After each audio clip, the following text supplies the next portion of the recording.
Jõurahvas, siiras gaming ja täna ma räägin, miks ma ei ole jõudnud gameplay videoid teha.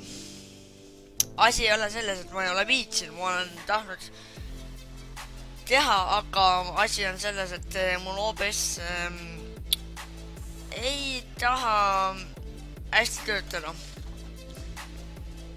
Sest kuna mul nagu FPS ainult dropib, ehk siis mängudest, kui ma nagu mängin, siis mul nagu ainult dropib ja siis natukene halb on nagu mängida. Aga no ma olen proovinud mitmeid variante ja ma olen YouTube'i asju üle, OBS-i lehti üle, aga ma ei leia ühtki viga. Nagu selgitus, miks see nagu läheb miskipärast. Aga ma ütlen, et ma võib-olla hakkan midagi see nädalavahetus